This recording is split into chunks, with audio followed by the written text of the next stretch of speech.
Hey everyone, welcome back again to the Iconist Podcast, where we talk about the most exciting things happening in the news in nerddom. Right now, you know what it is? I'm one of your hosts. This is Barry 3D for Deep, Dark, and Delicious. Hey. And on my side, as always, is the one and only who? DJ Rod C. We're here. That's right. We're here, we would have a good time today. So, you know, and before we go on, we're going to introduce my boy, one of my other best friends, back from Montreal, got into all kinds of madness. We share the love together for this character. And also, back to the madness. And also, one of the other guys who's part of A Touch of Grey Comedy, the comedy troupe I keep telling you about. Give it up for my boy, the madness, Mr. Thomas Patrice. Oh, hello. How you doing? Oh, God. Now we're going to be stirring some stuff about the Batman. We're talking about the Batman. Oh, here we go. Yeah. Here we go. How you doing, folks? How you doing? Man, we good. So we're going to do a quick round table, just some quick shout outs.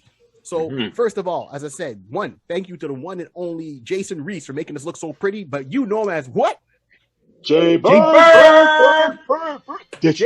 Bird Digital Arts. Thank you. If you got anything that you need to get done, reach out to J Bird. The links are at the end of the video. Scan the code. Check out his links. Man does a lot of great work. He's done our template. He's done stuff for a touch of great comedy, and the list goes on. More than we can catch up on. That's for sure. Two, you got to keep your comic book stores alive, right? Support the stores to keep supporting the arts, to support the media. So if you need to go and get some books, if you're in Montreal, head up on Check Swings just off of Taschereau Boulevard. Or for my friends in Ontario, please head on over to Kitchener and go to Wow Comics. And tell them that you heard about it on the Iconist Podcast. Either at Check Swings, tell Trevor we said hi. And if you're out in Ontario and Kitchener, tell Wes and Ramon we said hi over at Wow Comics. That is for sure. As I said, you know, my other group there, Madness, that I'm a part of, A Touch of Grey Comedy, that's myself, Barry 3D, Thomas Patrice, Lazolf Ali, and the one who puts it together, Dave Sokolowski, thank you. We got videos dropping all the time. We got over 120 videos and more clips coming. We are the Canadian version of the Plastic Cup Boys. We are the Canadian version of Blue Collar Comedy. If you're not ready for it, you better hold on because it's coming to you. And as of March 4th, by the time of this video is probably dropping, or no, you just missed it. You missed us in Jarvis, Ontario. So if you missed it, look for us again. We'll be around there somewhere or anywhere. That's for sure. And last but not least, let's hear it for my buddy, Jimmy English, who does Back to the Balcony. He's got that's his podcast. He's in the second season, probably coming close to his third. I've done a couple of episodes. And you can definitely check him out. Just look for the microphone on the red background. You'll see him there. If you need to find anything that I've talked about, you go to barry3d.com and everything is right there. Rod, where can we find you? As usual, you can find me in the wonderful world of the internet. You can find me in the world of the Instagram. You can find me if you look for me under Mr. Rod C. MRRODC. But not that all. You too can find me on the Twitch, twitch.tv/DJ Rod C. I'm ever there. I'm always there. I'm all around. You can find me. Let's have some fun. Listen, by the time this is dropped, that means this is Tuesday. That means tomorrow I play on Wednesday. Listen, come find me on Wednesday, 9:00 p.m. Eastern Standard Time. Holler through. As I always say, come through. Just say, hey, I saw you. I found you from Iconist. Like, yo, I'll shout you out. Let's have some fun. Listen, as I always say, boys, listen, these podcasts is just like, you know, fun upon fun upon fun. But tonight, today, this afternoon, this morning, whatever in the part of the world that you're listening to, as the man just said, get yourself ready. Hold on tight. Hold on tight. We're going. And now, my man, Thomas Patrice. Thomas, where can we find you? Where can the fans find you when they look for you? Come on. Well, again, you can always find me with my boys, Touch of Grey. We're not just doing comedy. We're making the world a better place. I just love saying that. Two, you can always find me by now looking for Nigel Stockwell. That's right. Yes. Nigel Stockwell. You can find him on Instagram and you can find him on TikTok. I'm coming out with a couple other characters, Black Connery, and I'll be hosting a show about everything that I picked up over the years like my two lovable statues here, called Tommy's Toys and Trinkets. It's a look through my whole little menagerie of the basement Batcave. Shh. Don't tell nobody. But now, ladies and gentlemen, let me first say thank you to Rod C. and to Barry C. for getting me on this show. I've been waiting to get on the show for the longest while. I've been watching episodes. I've been, I want to talk about something. But now I'm here. So, ladies and gentlemen, without further ado, let me turn it back to Barry and Rod and let these two boys start this beautiful, wonderful show. Cool. Thank you very much, man. Thank you. Sorry it took you so long to get on, brother, but we got you. We will bring you back. Here it comes down. You've seen it in the title. You see what we're wearing for those who are watching the video. And for those that are listening, we are talking about the Batman. Now, I know we're going to say which one. We're talking about the Batman, the cartoon, not the movie. That will be at a later date when that comes out. We had a chance to all go and see that somehow. We were talking about the Batman cartoon.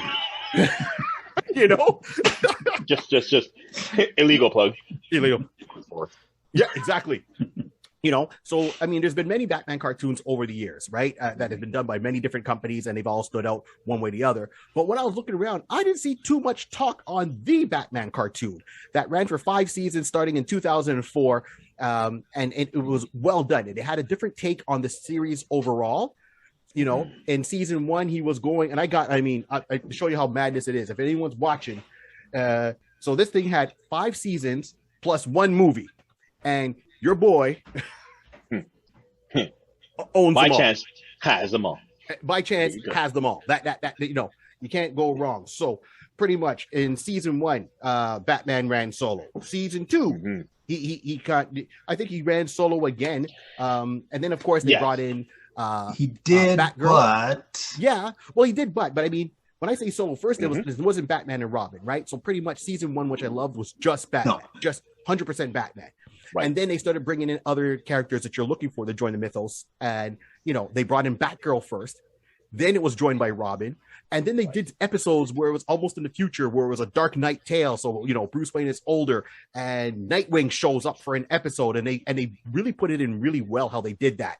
And, you know, and then he fought Dracula. And then the last season, I mean, it was a 5th season, but I'm glad they did it. They gave proper closure. They brought in the Justice League. But it was a brave and a bold kind of feel where each episode, Batman teamed up with one member of the Justice League, starting off with Superman. To the whole point where they form the League, they do one big battle where they all have to team up as a 2-parter.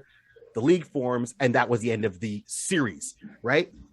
Wow. Yeah. Wow. And they could have continued in this style as a true Justice League cartoon. Well done. Like, well done. You know, I hate, you've heard it probably if you watch Touch of Grey, that I hate when a show starts and it stops midway through and we don't get proper closure. This was a open-ended closure where it was closure as the Batman, but the possibilities were there if they wanted to pick up and do it more. So that's what I loved about this show.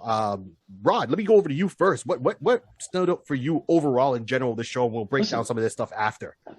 So for me, the art, just the visualization of it, giving you that type of slim look, giving you the understanding that this is, like you said, the first 2 seasons, it was basically the early days. Yes. So we're accustomed to seeing year 1. They already have a storyline year 1, year 2. The Batman, the cartoon, basically kind of starts off on year 3. So now we're getting a little season. He's understanding. He's like, you know what? I know how to do a couple of stuff. I know how to swing and not fall into a wall. I know how to show the batarang and make sure that it'll hit me back in my eye as it come back. He has a couple of seasons of practice. He's getting a little season. Right. And but the whole idea of the cartoon, I love the premise. Like, they were not saying they were dark, but they really brought in a good, like, the storyline was tight. Like, the storyline is tight, and that's a good thing that you don't see that often. And it definitely shows the proof is in the pudding that they were able to sustain season 1, season 2, and continue from there. So they had something straight from out of the gates. They did good. Absolutely. And Thomas, what was your take on the Batman cartoon as a whole? love the way that they reimagined Bruce Wayne, because a lot of people don't understand. There's a mythos of Bruce Wayne from the old Bruce Wayne of the 1940s, 50s, and 60s. Then there's the 1970s Bruce Wayne that we grew up with, the campiness, looking back on, the old 60s show. But this is a reimagining of Bruce Wayne. As Rod said, it's his third year. He knows how to handle himself in most situations, but now he's running into a menagerie of villains that are almost on par. The first reimagining that I loved, Joker. They didn't do the nonsense of saying, put him in the shoes and give him the coat tails and give him the flop. What they did is they took a man who has left reality on a psychological level, but he's dealing with his own personal demons, and you don't really see it until they delve into the character, right? Right. They delve into the character and they say, okay, this is our version of the Joker. Mm-hmm. My man is not wearing shoes. No. He doesn't comb his hair. He's not well kept. And this is taking a look at a man who's departed reality. Yeah. Secondly, I wasn't a big fan of it, but the car kept in, like every other kid, I wanted to drive the car, man. You're right. But you can ask my boys. That's true. Every car I have is called the Batmobile, A, B, or C, or D, okay? Yeah. Because you know that, right? But I love the car because they said, okay, we're going to give Batman a car that's more in keeping of the times. Last but not least, thank you for updating his suit. This is something a lot of people didn't look at in the other cartoons. They gave gray suit, gray and black suit. We're going to give him a gray suit with black, but we're going to... They didn't tell you about the little gadgets. And in this one, they told you about the gadget. It was a very close look. So the writers, kudos to you. Just so much I could talk about, but I'm going to turn it back over to my boys. Yeah, no, it's all good, man. And you struck on a good point. So as you said, it's like year 3, he's coming in. So year 1, year 2, we've got that out of the way. And I think we've had enough of the repetitiveness of him as a year 1, year 2, right? I always wanted to see him more established in his role, what he's doing. And this one, he's got a little bit of, grease on the gears, so to speak. So he knows. But now he's being introduced to his supervillains in year 3, as we want to take it that way and see. So it's the first appearance of a lot of them to him, and he has to deal with it. So if we break it down, I like the fact that they put it in a sense of Bruce Wayne's a genius. Bottom line. And everyone takes how that genius could be in different ways. So he's not overly dark, it's true, but it was aimed at kids, right? But it was dark enough. And if you go from season 1 to 5, it does get a little bit darker. You go down the rabbit hole. I like how the Batcave was done. So first of all, let's go with the aesthetics of it. Okay. Bruce Wayne mansion, usually the mansion's very wide and so forth, right? And elongated, yeah. Elongated. This one was more like a tower. It was, and I like that as a Batcave. And I think where it was a missed opportunity is depending on the toy figures. And I collected the toy figures from this line. I still have them sealed in packages. I would have pulled them out when they're packed away. Yeah. Tom was still trying to steal them. It would have been a nice play set. And I always look at it from the big picture like that. Like I would have bought it. I know the Justice League has a Justice League tower when they were doing the Bruce Timm version of it. But this would have been a nice play set as the top as Bruce Wayne, the mansion, and then underneath the Batcave. You know what I mean? If they would have figured it out, it could have been almost like a carrying case, so to speak. But well done. I like the fact that they changed the look of the mansion and how it almost looked like a condo building with him and Alfred. I love how the Batcave looked, and they really said they were going to emphasize on technology. Bruce Wayne being a genius and having buku bucks. Tony Stark can make armor that walks around in a suitcase. My man can call his car off a smartphone. Exactly. Right. And are we far-fetched from that? No. Smartphones today do a lot. And we got self-driving cars. They've touched on that in different things. Like if you watch the Michael Keaton Batman movie, when it first came out, that car drove by itself and it was voice activated a couple of times. So for it to be even more so how it was in the cartoon, I loved it. And I loved that the car looked more like a sports coupe. So it kind of fit in regular day, so to speak. And it was small and compact, not so much the big hulking tank. He needs speed and agility. I was a fan of the car, of the cave, as Thomas put it, the suit, the gadgets. But that was a really big selling point. They wanted to say the original Batman, the animated series, had its own, noir feel to it. This one, we have to make it different for it to stand out. Well done. Well done. That's all I got to say. And just touching on that. Sorry, just touching on that. Go ahead. It's the art. I mean, okay, right. like Barry just said, the Batman series. I have every episode. I'm not sure. The Batman series took a chance and they revamped Batman. Right? They made it 1940s film noir. They got that in there. But this one took another chance. They went with a Batman that had more of a square jaw. They went with an Alfred that had more of like a slender figure. They really redefined everything that they redrew as artists in this cartoon. So they took a leap away from the Batman, but in a way, from the Batman cartoon, the animated series, but in a way they stuck to the truth of what Batman really is because of the art. Looking at the other aspects of this, okay, finally, they made him a detective.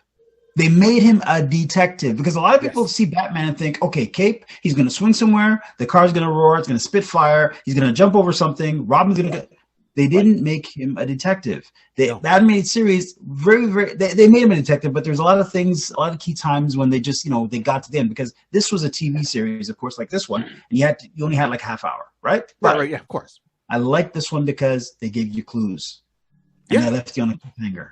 Yes. And they had you thinking, right? Now, of course, you're an 8-year-old kid, you're like, I just want to see him blow something up.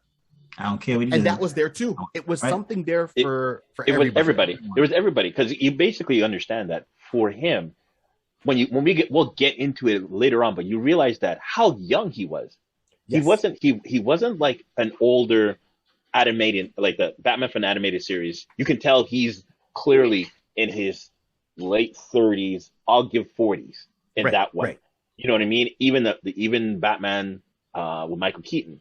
Well, we know it's Michael Keaton. We see him physically, but that's an older one. You got the Dark Knight, the Return. So you got an older one. Well, this one, you're clearly saying it's year 3. So how young is that? If we're going by the mythos that he went away, came back from training, and basically he started when he was young. He started in his early 20s. So by this time he's around 25, 26. So we're gonna realize, okay, you're young, your body is fine tuned, is you're training your body to still be a better, well-oiled machine, but you're good. So coming back to what you were saying, Thomas, about flexibility and run and be able to, so you're seeing the agility of the Batman. You're seeing that. Listen, he can make some stuff, and then going back to the detective aspect of it. Yeah, that was perfect because they don't emphasize on that enough. They don't emphasize that enough for my liking. No, you're right. And even then, when they talked about it, the artist said that when they were putting together this whole world with Batman, they made Bruce Wayne they wanted to make him look pretty, but not too pretty. They wanted him to have a nose of a boxer, of a fighter, right? So he's got this rugged appeal to him, like Daniel Craig. If you look at Daniel Craig, that James Bond compared to Pierce Bronson is more prettier. Daniel Craig has got that rugged good looks as they always put together. And Bruce Wayne has that, plus it doesn't matter if you got couple of $1 billion, trust me, anyone will find you pretty. He's he's missing a leg. Oh, he's pretty. But they did that intentionally. So you're right. He's young, he's spry, he's ready to go, and he's out there, he's fighting crime. And then he, of course, as you said, Thomas, he's more the detective in this than you would probably see in other series. You figure out the clues, they put him there, you see it from different parts, and then they bring in your typical rogues gallery and some who have never shown up in a show, which was great. The Joker was in a lot of the episodes ish over the 5 seasons, but it wasn't overdone. It wasn't overdone. And I mean, and then the Joker's part of his costume was a straitjacket at one point. Right. Real talk. That's right. It was a straitjacket at one point. He was just out, he's left reality. He's not, Catwoman. Yeah. And then Catwoman, that was well done when they brought her in. What was surprising when they brought in was, for example, Solomon Grundy. I'm like, I'm not saying it's wrong. I was just like, about time we got someone different, Right. than the normal rogues gallery. No, completely. Not saying that I have everything. Not you might have everything, as he pulls up the might. Solomon Grundy figure, you know. But but you know, these are, you know, you got your Penguin, and the Penguin had his different origin. So you know, season 1 establishes who Bruce Wayne is, establishes who the Batman is. I like the storylines they had. It's tech. There's one other thing I just want to touch on. The Joker. This is something that, and look back in the episode, I'm not sure if they still have it in there, but this is something that really, really got me with the Joker. Joker's famous for having his playing cards, but in every rendition or iteration of the Joker, except for Batman animated series, which came before this, Joker never showed you the playing card with him on it. In this one, he shows you the playing card. Yeah. So being that Joker shows you the playing card, it's what I'm trying to say is that they stuck true to these characters, and they made them whole. They made them well-rounded characters. The Joker didn't just come on and be zany because he was crazy. There was a reason for it. Like Barry said, Bruce Wayne was young, right? But there's a reason that he made himself what he honed himself to be. And touching on what Rod said, you saw a more faster, a better, like sorry, Rod, but for lack of better words, a more well-oiled weapon. Someone who could go in, get the job done. Completely. Had a few little, you know, mishaps, but again, this was year 3, and he was just coming into his own, right? Yeah. The thing that I loved about the menagerie of characters, as in the bad guys that they brought in, they didn't just say, okay, what do we need now? We need the Riddler, and he's going to riddle something. What they did is they brought in Riddler. They brought in Catwoman. They made sure Solomon Grundy had a reason for being Solomon Grundy. Yes. And again, this goes back to Batman being a detective. He finds out what makes his opponents tick. Then he finds out the weaknesses of what makes them tick, and he hones in on that. So, hands down, a lot of times this guy was just amazing. Oh, absolutely. And even like okay, so you touched on some good points here. So let's go in with like even some of the actors that showed up here. So, for example, the mayor who plays in this series beginning to end, voiced by the late, you know, rest in peace, Adam West. Okay, Batman from the 60s is the mayor. Come on now. Okay, and if that doesn't say anything, he went from being the mayor from this to being the mayor on Family Guy. Right. Coinky Dink? Don't think so. I think not. I think not. You know, as you were saying, they bring in other villains. So they brought in, for example, Bane. Now, Bane was voiced by different people depending on the season. But at one point, you know, he was voiced by Ron Perlman in his second appearance. Like, you know, Hellboy, Sons of Anarchy. Ron Perlman is, you know, and then he was also voiced by Clancy Brown. But Clancy Brown also voiced Mr. Freeze. And if those who don't know Clancy Brown, then you have to go back and watch some of our episodes and look for the one called Highlander, where we talked about Highlander, the movie. Clancy Brown is the villain. You know, Clancy Brown. He has a lot. He has a lot of voices. He was also in a TV show called oh my gosh, it was about the Headless Horseman. Oh my gosh, I can't remember. I apologize for drawing a blank right now, guys. But he's one character actor that always hit home with me. He was very good at touching on, like when he played Kurgan. Oh God, yes. You couldn't tell him from the character, right? No. It was one and the same. Absolutely. And this is what it is. So let's look at some of the villains, right? So, I mean, we've talked about Joker. You brought up, the Riddler, Edward Nigma. The reimagining of all the villains. So, first of all, Edward Nigma. Okay. Yeah, he's slim. Okay. But he's really smart. He's really, really smart.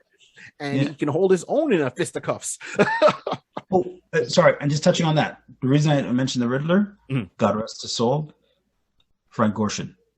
Yes. He was a voice also in this TV series. Well, I think what they did is they reached back, like they being Warner Brothers, they reached out to some of the nostalgic characters that actually played the main roles, like in the old Batman and Robin TV series of the 60s. And for me, when I hear the voices, I'm telling you, I can tell you who the Joker is. Right. I can tell you. And at one point, I swear I thought I heard Cesar Romero's voice in there. I've got to look back, but I got to look it up. Channel the spirit, man. Channel the spirit. That's what it is. And so I liked when they brought in, okay, so Joker we know, and he was just madness in its own thing. He drove the Bruce Wayne Batman baddie. When they brought in Riddler, and Riddler was trying to determine his secret identity and the breakdown of that was a good couple of memorable episodes that he appeared in, you know. And I know there's one where he's on like an oil tanker as his base and the whole fight breaks out there. You couldn't go wrong. I liked how the characters looked. I liked how it wasn't just Batman himself, Bruce Wayne, that relied on technology. It was everybody. It was a very technology advanced world that was created. But it's not off from what we have now. No, but you got to look at it also. It's like they actually put in their mindset in the sense that if Bruce is having money, whatever the case may be, now these are villains. These are super villains. They have fun. They have the capital to basically, I need something technology to help me get over Batman, to make me to get, be better on my next heist. Like you're saying, I'm like just getting another glimpse here at the Riddler. The visual of all these different characters was properly was made to just suit the Penguin. Oh gosh, the Penguin. Come on, hands down. Sorry, I'm sorry. I gotta say this. It's one of the best. It's one of the best. Let's throw back to a name you mentioned. I'm gonna just compare them, and I've said this to you guys. Batman is the James Bond of the comic book world. Yes. Batman. Okay, Tony Stark has his gadgets, but Batman has memorable gadgets. Okay, the car, the belt. You're gonna tell me this guy's gonna put out a 100-foot rope from his belt? Robin, hold on a second. I've got it here. Robin, credit card. But what I'm saying is, the reason I like this, the cartoon, the 2004 cartoon, they made his suit a very viable technological option that compared with his car, that compared with the Batcave, that compared his cowl actually had a function this time. Yes. His cowl had a function. It wasn't just pointed ears. His cowl had the echo ears. He could hear you. He could see he could drop the leg. Think, what would you need if you need a suit of armor? Well, that's it. If what am I going to do? Like, I'm going to have to listen to somebody, whatever the case would be, and have. I got ears. Why can't I just devise something to pick up a sonar? It makes complete sense. How they rethought out this whole character, this whole series. They rethought every character properly, and again, kudos. It's great that we were able to get 5 seasons. I would love another 5. Yeah. Oh gosh, yeah. Right. Because they could have done a whole Justice League thing. So look, just to give you and everyone listening and watching an idea of the cast that did the voices, right? Oh. Adam West. Okay, that's Batman himself, right? Frank Grosjean, who did the Riddler, past and present. Okay, Reno Romero, who played Bruce Wayne, the Batman. Okay, thumbs up. Mark Hamill, for once, did not play the Joker. He played Tony Zuko, which is very, that's a character right there in the Dick Grayson Robin storyline. That's his, Joker, so to speak, kicking off. Yeah. Right. Tom Kenny as the Penguin. Right? Steve Harris played Ethan Bennett, which was their version of Clayface. So Clayface wasn't an actor in this one. Clayface was Bruce Wayne's best friend. One of the few friends he's had outside of that growing up. They stayed friends. He was a cop. And then he got infected by the Joker with this gas and mixture because they tried to kill him and made him Clayface, which threw off his psyche. So he was good. He was bad. He tried, Gina Gershon, right? Gershon. She was on there. Robert Patrick was one of the voices. I mean, if you're not sure who Robert Patrick is, he was a T-1000. He's in Peacemaker right now playing White Dragon, right? Edward James Olmos. Come on. Yeah. Man, know? Yeah. Battlestar Galactica, the more recent one, Miami Vice, Blood In, Blood Out. That movie was wow. His acting credits go on and on. The Mayans. There's a lot of people on here. Go ahead. There's one guy in there that's class. Okay, I'm sorry, Ryder. No, go ahead. No, please. No, go on. This guy taught me how to be a tough guy back in the day. Who's that? James Remar. James Remar was in a little-known film, classic, The Warriors. He was the tough guy in The Warriors. You can't get a better actor than this. This guy, like, you know what I'm saying? You know what I'm saying? That's what I'm talking about. The tough guy aspect, and the voice he put to Black Mask can't be compared. No, can't. No, you know. Sorry, Barry. Right? Sorry. No problem. And I mean, look again. And you go, there's Ron Perlman. Ron Perlman came back. He was Bane, but he played Killer Croc.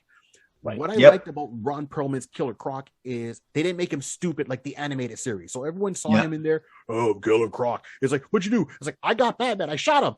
I threw him off a cliff. What'd you do? I hit him with a rock. It was funny, but I like that they made him a mercenary. He was still Killer Croc. He was mutated, but he was from down south, and he was a mercenary.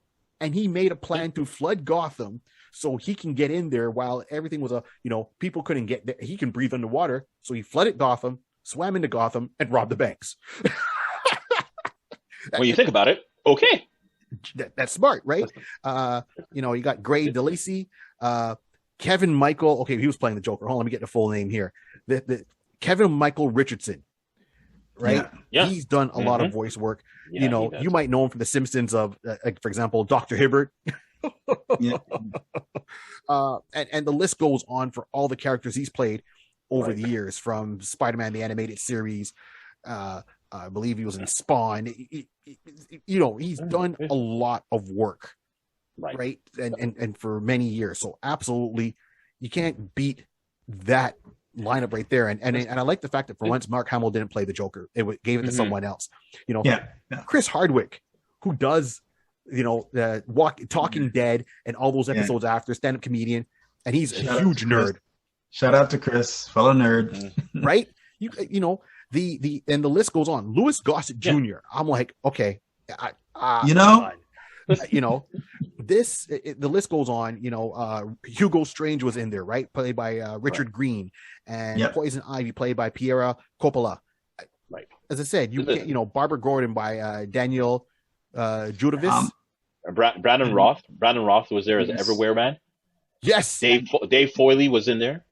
Ming-Na Wen, who's also in the Book of Boba Fett. Right. She was in there. She did a couple of episodes. Yeah. Jerry O'Connell. Ellen Yin, It's the wild thing about this is that when you realize the amount of super big stars who are on this show, it just gravitated. You understand that they realize that, this is a series that they need to at least be part of somehow. And a lot of people took their time and contributed their voice, for all the characters that we're listing. It's crazy when you sit down and realizing it's not like, God bless them, that, you had this show that you had more than 10 throughout its seasons. You had more than 10 well-known superstars, actors on here. And the way we keep going, and we're still pulling out people like Phil Lamar, who's we know as in the, John Stewart. It's John Stewart, and it animated, in that version. But here he is on here again. Yeah, he has to jump all over. This is a great thing. I mean, Robert Ingram in there as well. You said Ron, but Ron did a second person. He did something as a rumor. He also played a second character as well on there. He came back to do another character on there. But I mean, that's what I said. You can't get it. So, like we said, season 1 to me, it had me. I liked everything about season 1, and I was very excited. So, 13 episodes pretty much for each season. Season 1, I watch this all the time. I got the DVDs. I'll just throw it in background noise. Gotta love it. And that's what stood out for me for season 1 and how it broke down. His whole crusade, the new look, the direction, everything about that. Season 2 brings in Commissioner Gordon. Season 1 didn't have Commissioner Gordon. Season 2 brought in Commissioner Gordon. And I like that they kind of teased it, because as a fan, I'm sitting there going, oh, if it's got Commissioner Gordon, Barbara Gordon's got to be around. And you don't really see her because she was away at school until the end. And it's like, oh, okay. And they started so it was season 1 all about Batman. Season 2, him working with Commissioner Gordon, dealing with a lot of these criminals for the first time, and some maybe for the second time around, and good looks on all of them. And it brings in Commissioner Gordon, and I like how it kind of worked on that friendship between the two of them and the trust.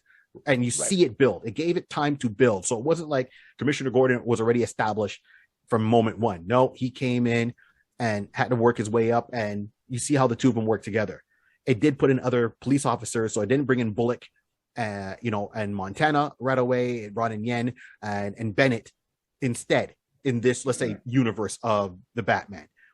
And then season 3 hits, and I think it was season 3 that brought in her as Batgirl. Yes, right. Yeah. And then it was one season of her trying to be Batman, and the whole time he's trying to discourage her. Don't do it. Don't get into it. You got too much to lose. You're young. And he sees that she was determined, and she keeps going for it, and she keeps trying. And he's like, okay, finally. And then he gives her the rite of passage of giving her own kind of bat belt because she's saved him a couple of times. She's proven herself. Okay, cool. And I'm still interested. But a lot of fans were, at the time, there was a lot of chatter saying, well, why are you bringing in Batgirl? Everyone's like, we want Robin. And Robin wasn't there. They knew it. And they're like, oh, you want it? All right, we'll go put this on the shelf. And they gave us a whole thing with Batgirl. And all the time, I remember watching going, yeah, that should have been Batman and Robin. And at the end, okay, I enjoyed it. Don't take anything away from it. And then season 3, we're bringing in Robin. Or sorry, season... season 4. Season 4. Yeah. Season 4. It's like we're bringing in Robin. But there was a reason why, though. There was a reason why behind that. Hit me with because it. Because at that time, Teen Titan was on. So there was a basically, as they said, a Nangrata saying like you can't have both characters at the same time being shown. So right. Robin's being shown on Teen Titan, so they had to wait to when Teen Titan was done. So when Teen Titan season was finished, okay, now we have is cross all the T's. Legal said, yeah, you can let them in now. Okay, cool. That's when Robin came in. And that was you can go through. All right, cool, thank you. And that was it. So that's one of the main reasons why we had to not miss out, but we had to be held. Robin had to be held back a little bit longer. And that was the main mythos behind that. But also one of the reasons I believe that they didn't do that was because you wanted the show to have a little bit of longevity. Because if you brought in Barbara Gordon away, it wouldn't. You know what I mean? It'd be it's not enough closure and segue time for this character, right? So she has to be developed as that. And for Robin, Robin wasn't technically part of Batman's life until Batman was well into his career. Yes. So exactly. I think the reason that they held these characters back, not only as teasers, Barry, trust me, I was there with you. I'm Robin. Anyways, you know what I'm saying? Exactly. But the thing that I liked about it was that they brought them in at appropriate times. Like Commissioner Gordon not being in the first season, him more or less coming in the last couple of episodes of the first season, or being teased the last couple of episodes of the first season, and then being brought in. I think that's what gives a lot of shows a longevity. Like the animated series. Yes. When we're not talking about that, but really quickly, the animated series, I like the way that they didn't just thrust it at you. Here's Batman and Robin. They're dynamic. You know what I mean? No, calm down. You'll get your due. And as for these character actors, these people that, when you have a well-rounded show with actors that can actually hold their own against the lead characters, you're more than going to have a show that has longevity. Now, Barry did, find the episodes at first on the shelf that I was looking at, but I'm not going to hold that against him because, I know you live, Barry. And what I'm saying? Try me. Excuse me, folks. It's time for impersonation time. Barry, you don't understand what this is doing to me. I will find you, and I will take what is mine. The people of the show out there on the net want it to be so. You must give me what is rightfully mine, Barry. I had my coupon and everything, and you swooped in and took it. This cannot be forgiven. You must be punished. Oh, boy. Oh, wow. Dang. And scene. Touche. Okay. Right on. So, and that's the beauty of it. And you're right. I get, what you're saying, Rod. It makes sense. and we were teased. Thomas, you're right, it makes sense, and they held us back. Yeah. But then they brought in Robin, and then what I liked is I was afraid it was gonna get too much. So first of all, some minor changes happened. So season 1, we got the car. Season 2, he's got the car. Oh God, no, not the car. Car gets destroyed. Make it a better car. And he's got to race, find a guy who's like another criminal who's a racer who's got like tech thing and morph things over. So he's got to need a more hyper engine. And you see the car there. So he makes the car, and the car was more. The new one was more in line of the Batman movie with Michael Keaton with the long front, the animated series with the long front, and so it took on more of that to fit in with the Bat mythos that has already been established. I still liked it. I always have an affinity for the first one because I like that little bit of a change, but they brought in that car, and then that car had extra seats. You're like, okay.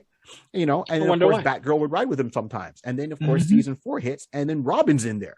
So, and then they put in, and that episode where they bring in Robin and Batgirl, they were almost like siblings. Yes. They were fighting like brother and sister. And, he got more Batman-ish. So what I mean is, season 1, he would jump around a lot more. He would talk a lot more. Season 2, a little bit less. By season 3, when he gets a sidekick, it was what we were used to now, where he just shows up, he stands, you see the cape. Batman, what are we gonna do? And he just takes off. And it's like, okay. And he started getting to that persona where he didn't talk as much, or very little. So there's a scene where it's him, Batgirl, Robin, they're in the car. Robin and Batgirl are arguing, and he's just driving the car, and Robin's going off. It's like, yeah, man. It's like, I live with Batman. And he's like, what? He lives with you? Because at this point, Barbara Gordon doesn't know Batman is Bruce Wayne, right? She helps out, but she doesn't know. And then Robin's kind of pushing her with that, right? Kind of poking the bear is kind of like, well, yeah, we train together. Oh yeah, we work out together. Oh yeah, we live in the same place. And it's like, what? He's like, you never told me your secret identity, and I've been your partner for pretty much a season, a year longer than this guy, and he knows your secret identity. And Bruce Wayne's already made his decision. Get in the car.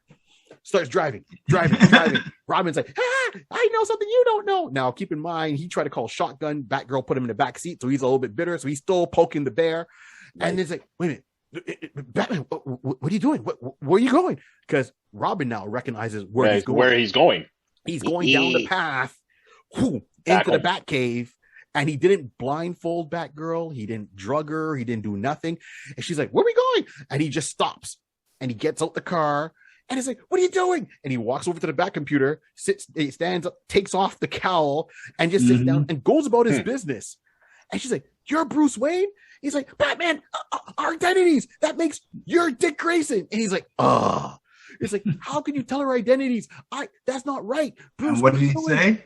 Yeah. What did he say? Bruce turns around and he's like, she's like gloating. And she's like, haha, I know you're Dick Grayson. He goes, Dick Grayson, Barbara Gordon, Dick Grayson. What? You knew my identity? And he goes back to work. It was kind of like, shut up, stop your noise. See, this is the thing I love about Batman. This is the thing that I've always loved about the character. He's not like every other superhero who has an idea. Even Superman, okay? Right. Let's cut to another of my favorite. I love the Justice League. Okay, Justice League. The Hawks from the Hawk world are attacking Earth. They are chasing the superheroes from the Justice League. What do they need to do? Go underground, incognito. They go underground incognito in their costumes. And here is the Flash, Barry Allen going, I don't want to take off my mask because you'll know who I am. And then we'll know who you are, Batman. And then we'll know it. And Batman goes, fine. Wally West, Dana Prince, Clark. He names them all, but he goes, Bruce Wayne. Just the look on their faces going, you mean you knew this all the time? How do you know? The glasses weren't fooling you when I took them off and put them on? No, Clark. I had my hair up in a ponytail. He knew everybody's. You know what I mean? So this is the thing that I love about Batman. Now, this is another thing, another aspect I love about the character. Again, he's a detective in the vein of Sherlock Holmes. He doesn't get who you are by seeing you pull off your mask or catching on a camera.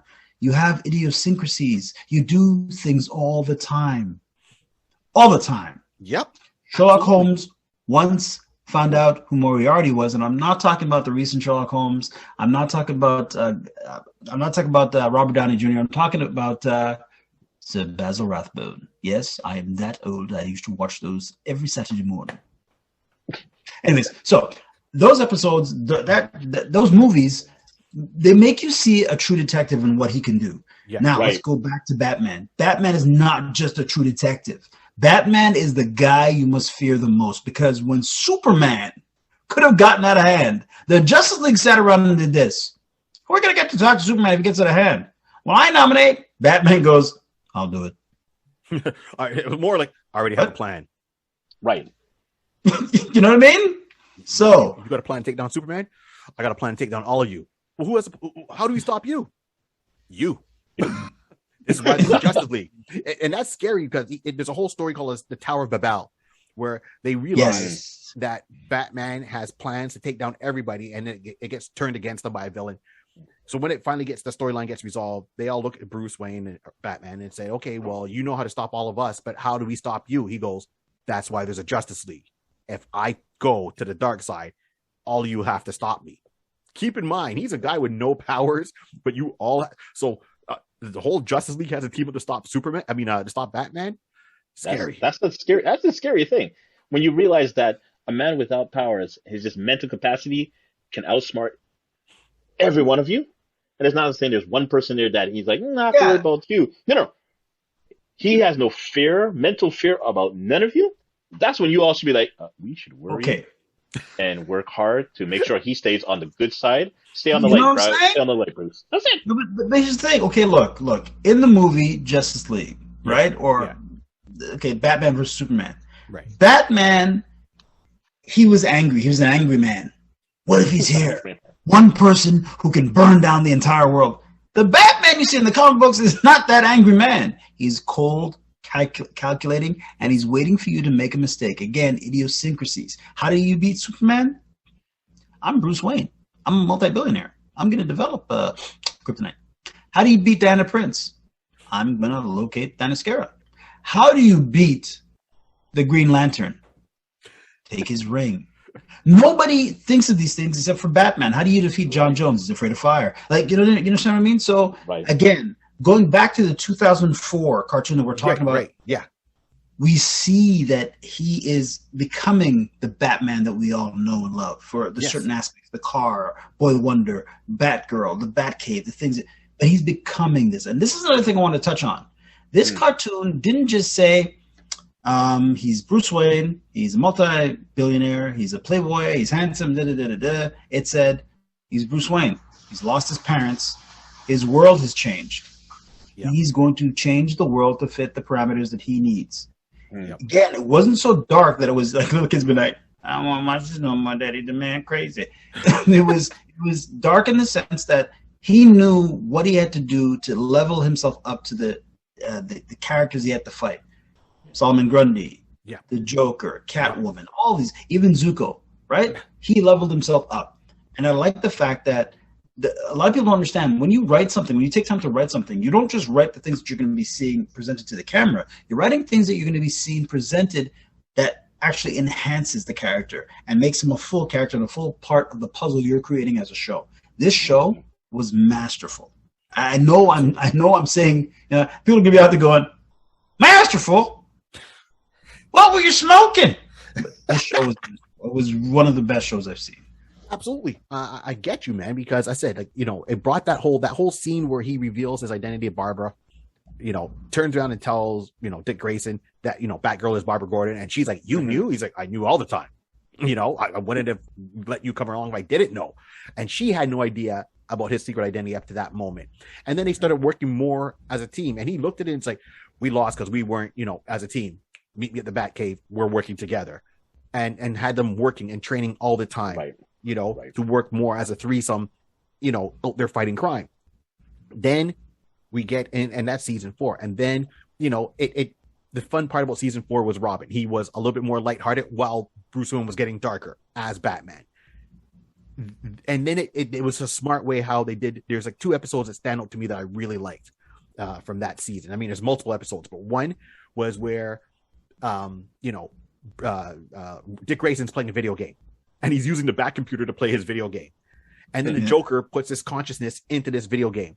And then he has to fight that person. So he's got his, so Dick Grayson has his avatar, and his avatar is Nightwing. You know, he turns around and he named him at that point Nightwing. It's in the traditional Nightwing costume. And I'm like, wow. So we're not going to get Nightwing, obviously, with how the series is going. It's not going to jump to the future where he's going to leave because Dick Grayson's too young. But it shows you where the idea of Nightwing comes in and how he thought it was cool. He gave himself a different look, gave himself a different name. He made that his avatar. And that was a nice way to introduce Nightwing into that storyline that one time. You know, so that was one episode. And then another episode takes place in the future. Batman's gone, right? You know, and it's, you have some archaeologists going through the ruins of Wayne Manor. At this point in the future, they knew that Bruce Wayne was Batman. They get in, they find the Batcave. They're like, oh my gosh. Of course, Mr. Freeze comes back to life. He never dies. So he's out there terrorizing the town again. And they're saying, well, there's got to be a way. Bruce Wayne would have left something here for us to deal with this, because he knows, you know, that he's not gonna be around forever, obviously. So I mean, this is, like I said, way in the future. And they search the Batcave, and it kind of does a last case file. So you see, you know, Bruce Wayne older, and he looks thicker and bigger. He's a little bit more slower, just like how Frank Miller drew him in, you know, The Dark Knight Returns. They do show a grown-up Robin in the Nightwing costume, right? Batgirl is older, and throughout that whole last mission fighting Mr. Freeze, you know, they're freaking, okay, well, the memory banks are gone. This is gone. he's got his other Batman figure. Good on you. And sorry. It's all good. And you know, one of the archaeologists turns around and they're getting frustrated. They go and they punch the wall. And when they punch the wall, they're like, ow. And they look at their hand, and all they saw was an imprint of 1 and 0 somewhat. And then they look at the frame, the metal frame of the Batcave.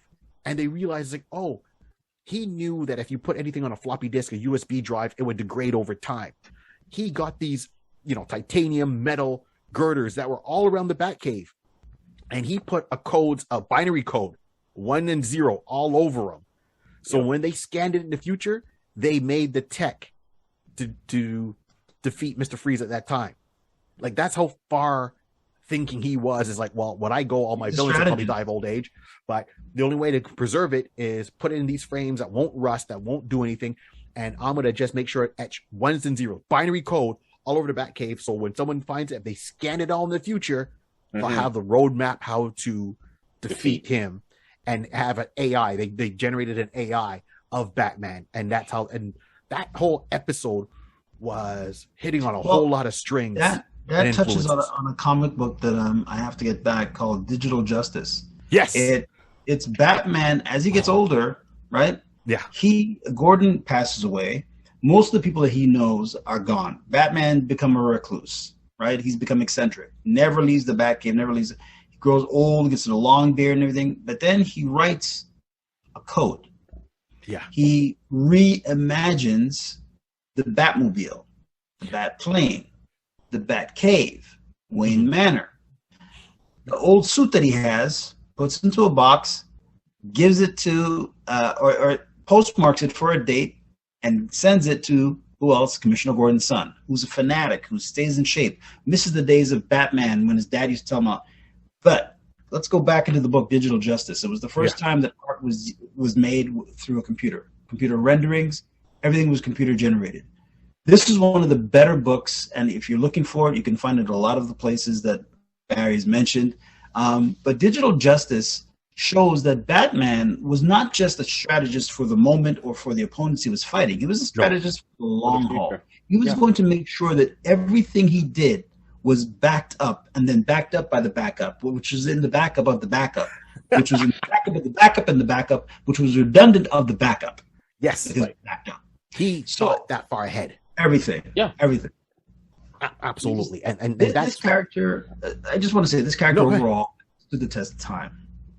Batman, the suits, okay? These are some of the, look, this is almost close to the original suit, okay? That's right. I'll just show you. The original suit, okay? Stood the test of time. Yeah, I'm a grown man, I have dolls. Anyways, here's the thing. Batman's not just a character that is rehashed and redone and reworked. He's a character that is workable for any generation. because any generation can look at this character and get into him. He's not just visually stunning. He's metaphorically stunning. He's mentally stunning, because Batman is a character that's well-rounded. Again, just pulling it back, going back to the 2004 cartoon. These guys took their time to reimagine all of the characters that make Batman and the Batman mythos what it is. Absolutely. There was one episode where I think he confronts Commissioner Gordon about why he does what he... Anyways, I can't rightly remember because, unfortunately, like I said, someone thiefed, stole, procured all the videos that I wish to have. I'm not holding to get you, Barry, at all. Anyways, there's an episode where Commissioner Gordon kind of just wants to get into his mind, his psyche. Why do you do what you do? Mm-hmm.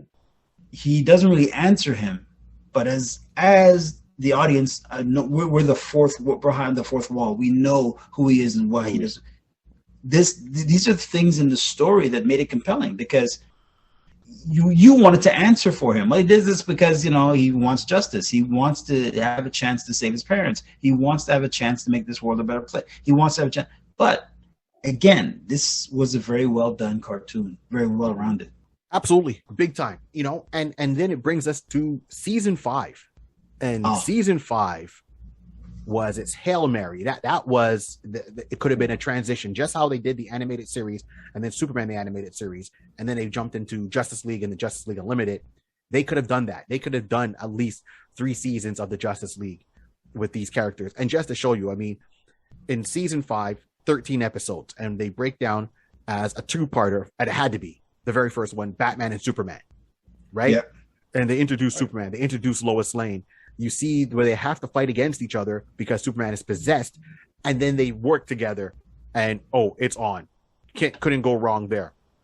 And then the next episode, Batman teams up with Green Arrow. Let's be real. Green Arrow is a wannabe Batman, and they showed it really well in this episode. Like, Green Arrow's got his skill. And I know a lot of people watch Arrow, and if you know the two of Batman's mythos and Green Arrow, So, Batman had the Batmobile, Green Arrow had the Arrow car. Batman got a sidekick, Green Arrow got a sidekick called Speedy. Batman has the Batcave, Green Arrow had the Arrow Cave. Now, I know someone turned around and it's like, I'm not sure if it was in this cartoon or another show, and it's like, Arrow Cave, how come you don't call it the Quiver? And they're like, that would have been a better idea. Yeah. That was Harley Quinn. It was Harley Quinn, and she caught by Green Arrow. Yes. And they're sitting there, and she goes, Allison, Arrow Cave? How come you don't call it a quiver? You got a lot of arrows in the quiver, like things be hidden in the quiver. And he goes, what? Shut up. Yeah. Right? And Oliver Queen has the Bruce Wayne money and similar aspects. So I can see why they're very similar, but he's up there. And so that was who came in, that episode. And then they brought in Firefly. But hold on, Batman had an episode. That was a pure Batman episode. And then they brought in the Flash because they brought in the Mirror Master. Then they brought in Green Lantern, Hal Jordan Green Lantern. Let me clarify that. They brought in Hawkman. Thank you. The classic Hawkman, right? And then they had episodes called, the End of Batman, and then it came to the last 2 parts of that series, right? So it was a 2-parter, it called Lost Heroes Part 1 and Part 2. Those are the last 2, and that was the forming of the Justice League. Even though they didn't have the name, they went through, had to fight this alien invasion. Okay, I'm cool with that. Almost like what the Avengers did. They worked together. You see them all together. You saw how they lost their powers, how Batman brought them all to the Batcave. They worked it out, went back out there, fought, won. Of course, that's what heroes do. Then at the end, it's like, we should stick together. And it was Batman that came up with the idea, who was usually a loner, saying we should stick together to fight global threats going forward. I think this is a good idea. And of course, Robin's there, Batgirl's there because they helped out. None of the other heroes have their sidekicks or significant others at this point. And then he's like, well, I have a place we can go. He goes, I've made a place that we can all meet. And they made the Justice League headquarters. Now, what they did is they took aspects of it. So this Justice League headquarters was in orbit around the Earth. Part of it seemed to be built on a meteorite or a piece of rock, but it had the old school look of this Justice League headquarters, a Hall of Justice from Super Friends. Yeah. So it wasn't a tower. So it was like almost like it came from Earth, but they made it out in outer space, and that's where it was. And that's how the series ends off, with Robin and Batgirl looking out the window, the other heroes in the background. And that could have been that world. They could have done two things with that. They could have done Teen Titans from that series with Robin as a focal point, because now Robin's been exposed to all of this. He's still a teenager, and we know Speedy will have his come in as a sidekick. Kid Flash would come in as a sidekick. You know, the only person that wasn't introduced in this but could have been done if they did a Justice League series, then introduce Wonder Woman into that, and they could have brought in Wonder Girl, and you could have had a Justice League series going simultaneously with a Teen Titans operating out of the same thing, and then have a three-way crossover for a big fight to to end off those series, or even if they did that one season. But that it has legs. Did you guys hear? I don't want to go too far. We should only get into this. But did you guys hear that they're making a Wonder Twins spinoff? Are you serious? Yeah. I know they had their own comic. Another episode. Sorry, folks. No, it's all good. It's all good. Right? They've touched in like their own series in DC. Yeah. I wouldn't be surprised if they put them on CW, because I probably would have gone more with that than Naomi. But that hit it. You hit it. Yeah, on the head. Okay, that makes sense. Good to know. Good to know. All right, I'm liking this what CW is doing with Superman, but staying on Batman.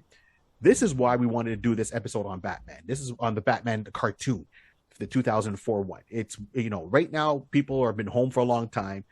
You've watched all the stuff that's streaming. You want to find something that's interesting, easy watch, fun watch. Then, as I said, invest in the Batman cartoon, 5 seasons, 13 episodes each, 22 minutes, and then have some fun with this other one over here, Batman versus Dracula. Dracula, yeah. Wow. Okay. Let me tell you. Yeah, and this falls in between. So Robin's not in this yet. Batgirl's not in this yet. So you could say this is like at the end of season 2. And that's where it fit in. So it's like season 1, season 2, Batman versus Dracula. And then let's go forward with the rest of it. Well done. Well done. As a one-off movie. Okay, just amazing. Sorry, I know I keep saying this. No, go. But he doesn't. When Batman first encounters Dracula, he doesn't understand why things are happening the way they're happening. It's not like the innocuous compound that Joker works with. Right. People are actually getting sick and coming near to the verge of death, and people are disappearing out of Gotham. Mm-hmm. So the Batman has a theory. Somebody is either mimicking something, somewhat of the Joker, or they're doing something. They're taking these people somewhere. Right. He's realized that I want to suck your blood is in town, and he's doing just that. He's turning people into vampire zombies. Yes. And now he's going after a man he thinks has been mimicking him, using his trademark, "I'll disappear and smoke," and stuff like that. This is my brand. This is my brand. Exactly. You know what I mean? And the fight scene between the both of them. Oh my gosh. All I'm gonna say is these guys, whoever, like the writers, I know a couple of the writers by name, but whoever put this whole thing together and writing that. Yeah. The animators, oh my God, the animators, I'm not going to talk about the animators. The animators were incredible, okay? They were just hands on, hands down, and amazing. But the written aspect of these stories, you have to get into the psyche of the man himself. You also have to get into the psyche of Dracula. You have to get into the psyche of what kind of fear would be coming over the city of Gotham. You have to get into the psyche of what was happening with the police in Gotham, like how they're looking at this guy going, you know what? I think he's gone on deep end. I think he's sucking people's blood. I think he's killing people. Yeah. Which kind of goes into how they think about Batman, right? Because they don't know much about him. So exactly. It's the mystery. The mystery. Absolutely. And I think, and the beauty about this series is that it brought in, as I said, a lot of the classic villains. It brought in Man-Bat, which I've always liked when Man-Bat comes in. He's on my shirt here. Batman versus Man-Bat off of one of the covers done by Neil Adams. This has a lot of legs. So all I gotta say is we're coming up to the end of this episode, and final thought on this is get the collection. Just go and get the collection. Don't, it's probably maybe cheaper to find now, or you can stream it for sure. There's sites that have it for streaming. Everyone's more into that. And don't go shopping with Barry, because Barry will steal the episodes out from under you. I'm not angry. I'm not holding on to nothing. Snooze, you lose, man. I'm quick. Because you're tiny and skinny. As I said, give yourselves, the anniversaries are coming up for Batman every year. Watch a couple of episodes, and the character translates. So, I mean, one, the Batman, I put it high as a Batman thing to enjoy and watch. And then for, our older fans who when the kids go to bed, pull out the Arkham series, pull out the Xbox, pull out the PS5, and the Arkham series, and play the Arkham games with Batman. And it still, kind of ties in one with the other. It's a nice introduction, but that is it. Rod, what's your final thoughts on all this, man?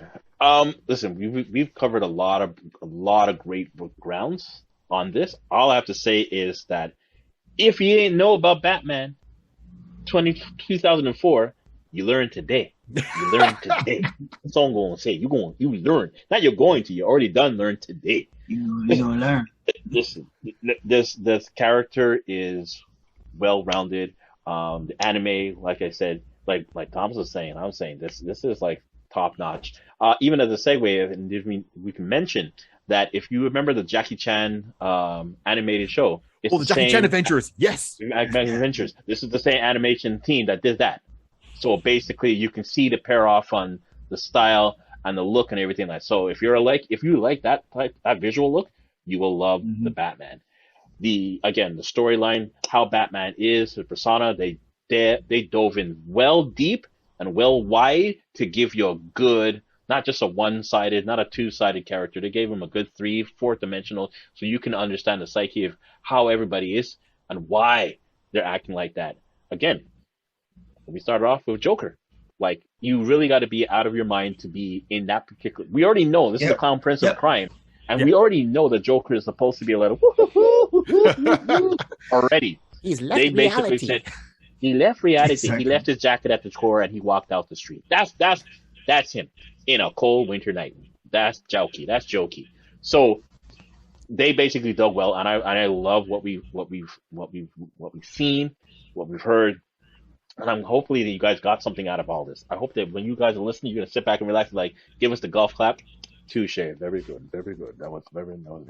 Well done. Well done, sir. Well done. Even Alfred and the intro music, the theme song. Well done, sir. Batman.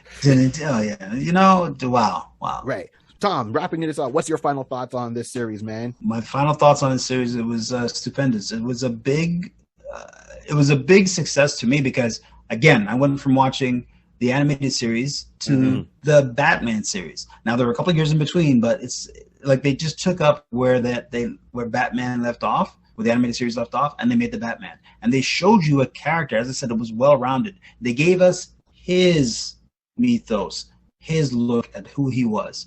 And a lot of times, this series, I say, hands down, hit it right on the head.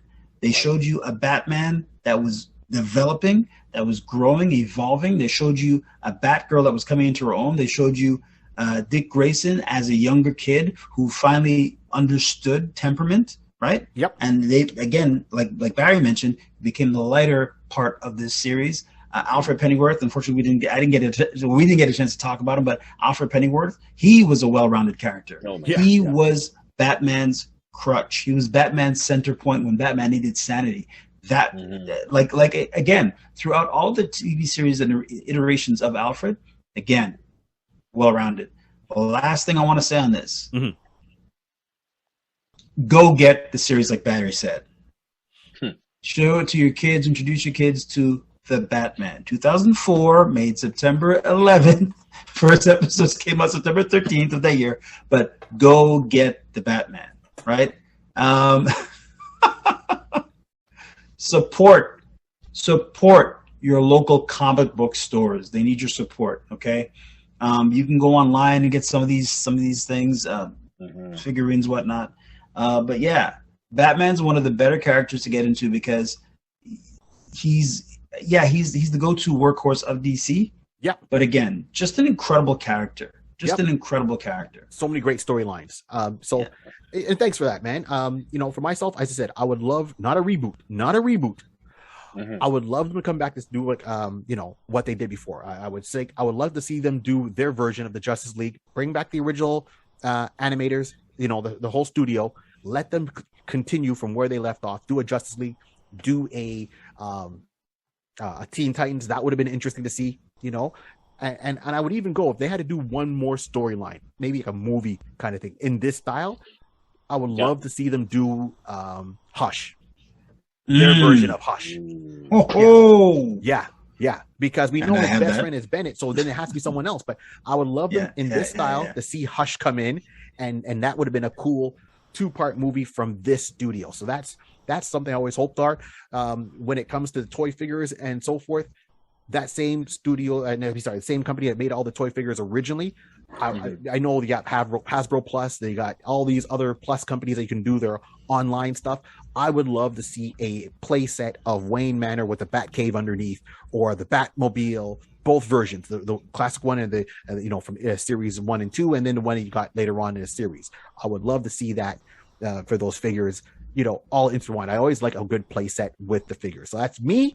I know it's expensive. This is why I said they got to do it as a mail away kind of thing. Take my money like they did, we did the Snake Mountain and He-Man Castle, Grayskull. He-Man. I've got the power. On that note, thank you all for tuning in. So on behalf of myself, Barry 3D, DJ Rod C, our homeboy Thomas Patrice, this has been the Iconist Podcast. And as I said, this whole world was started with a pencil, a piece of paper, and imagination. Keep on dreaming. Let's do it. Don't forget to share, like, and just share. Let everybody subscribe. Share, like, and subscribe. Let's do it. Let's do it. Melt. Smoke bomb.